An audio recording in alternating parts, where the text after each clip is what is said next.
Hola, buenas tardes. Mi nombre es Paola Correa y hoy les voy a hablar sobre una ponencia, reforma a la justicia y la creación de una supercorte, el hilo delgado que existe entre el poder derivado y la sustitución de la Constitución. Es bien conocido el poder derivado que ostenta el Congreso de la República, pues tiene la facultad para reformar o modificar la Constitución mediante actos legislativos, como lo ha establecido el título octavo de la Carta Política Nacional.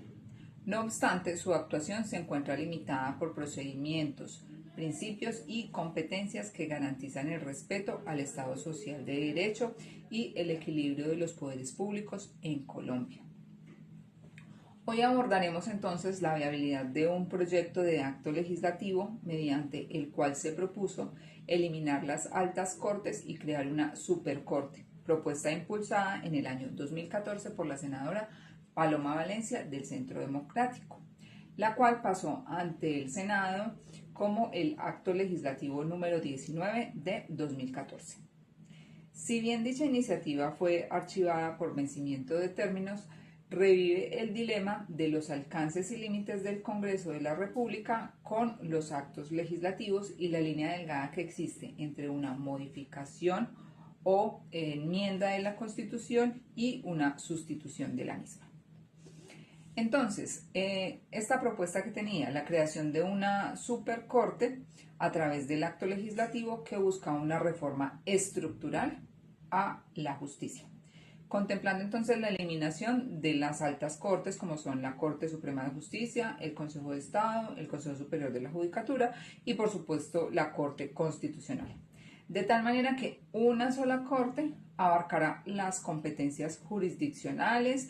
constitucionales y disciplinarias. Esto, en palabras de la senadora Paloma Valencia, debería realizarse porque en Colombia hay una alta cantidad de cortes que generan altos costos, hay duplicidad de funciones y además pues ella consideraba que había ineficiencia del sistema judicial.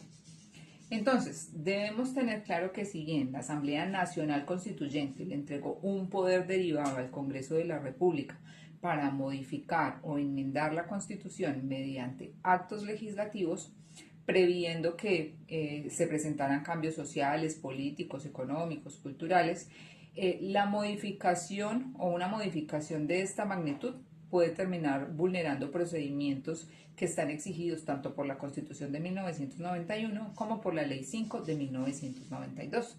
Y esto ocurre cuando no se busca simplemente una modificación, sino que a través del acto legislativo se busca una sustitución, lo que golpea directamente los pilares fundamentales de la Carta Política. Es importante entonces diferenciar entre enmendar y sustituir una constitución, ya que esta última facultad le corresponde solamente al poder constituyente originario, es decir, al pueblo. De esta manera, el acto legislativo excede el poder que se le ha otorgado y entra en un vicio de competencia. Y los vicios de competencia son graves porque violan los artículos 374 y 375 de la Constitución, así como el reglamento del Congreso establecido en la Ley 5 de 1992. Pero el tema de mayor preocupación en este tipo de propuestas de actos legislativos es la forma en la que se pretende una reforma que de fondo propicia una sustitución a los elementos esenciales de la Constitución y a la división de poderes. Esto ya había sido advertido además por la Corte en la sentencia C-551 de 2003 y la sentencia 1200 del mismo año, al declarar que el Congreso como constituyente derivado podía reformar la Constitución, mas no sustituirla.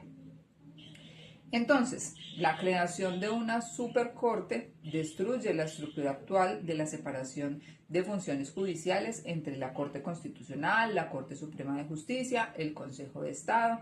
y termina siendo reemplazado por un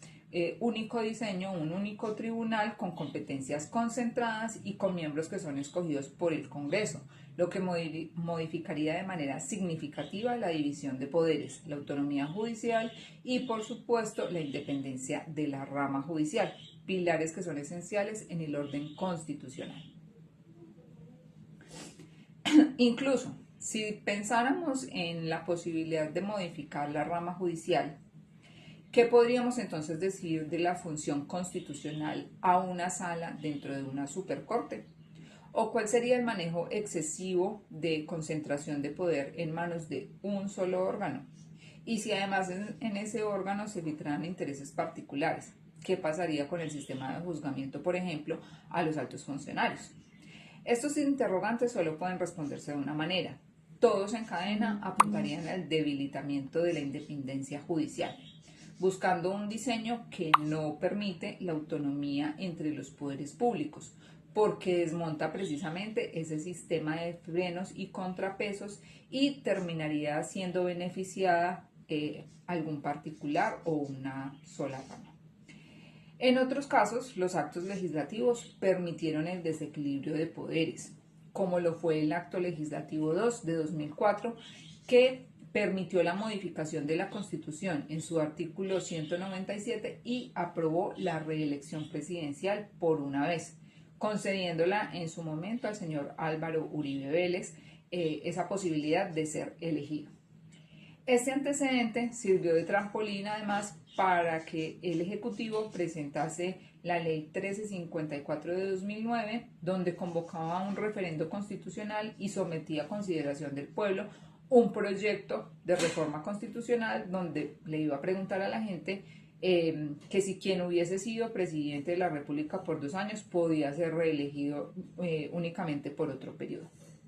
Es decir que en este caso lo que hubo fue un control judicial por parte de la Corte y esa ley fue declarada inexequible en su totalidad con la sentencia C-141 de 2010, la cual evidenció el desequilibrio de poderes, especialmente con argumentos claros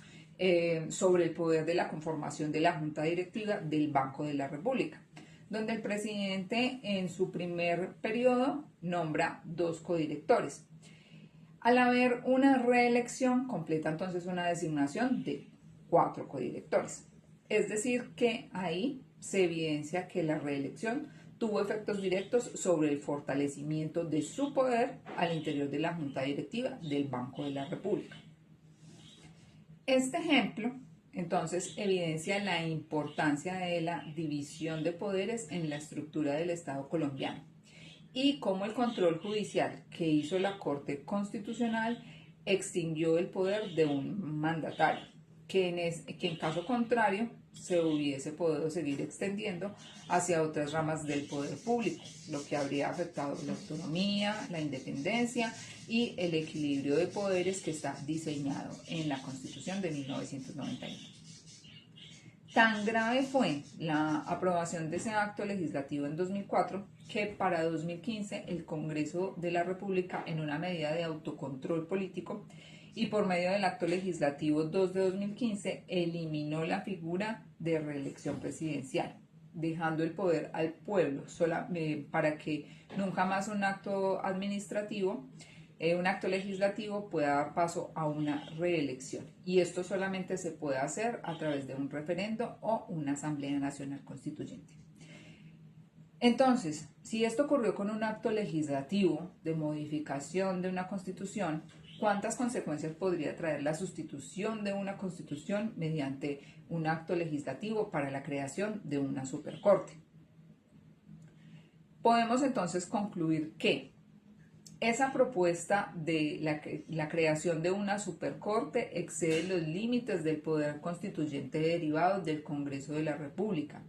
porque no constituye una reforma simple, sino una sustitución de pilares esenciales de la Constitución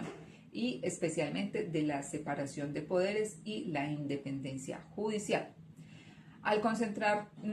todas las funciones en un solo órgano, se desnaturaliza el diseño institucional establecido por la Constitución de 1991, lo que configura un vicio de competencia que vulnera los artículos 374 y 375 de la Carta Magna y desconoce la jurisprudencia constitucional que ya se tiene sobre los límites a los actos legislativos. Además, y para concluir, la experiencia previa del Acto Legislativo 2 de 2004 demuestra que las reformas constitucionales que son mal diseñadas pueden alterar gravemente el equilibrio de poderes, como ocurrió en este caso con la reelección, y permitió el fortalecimiento del Poder Ejecutivo frente a otros órganos del Estado. Este precedente evidencia que una reforma de mayor alcance, como la creación de una supercorte, podría generar consecuencias aún más profundas, debilitando la autonomía y la independencia judicial y abriendo la puerta a riesgos de concentración de poder que el sistema de frenos y contrapesos ha buscado siempre evitar. Muchas gracias por escuchar mi ponencia.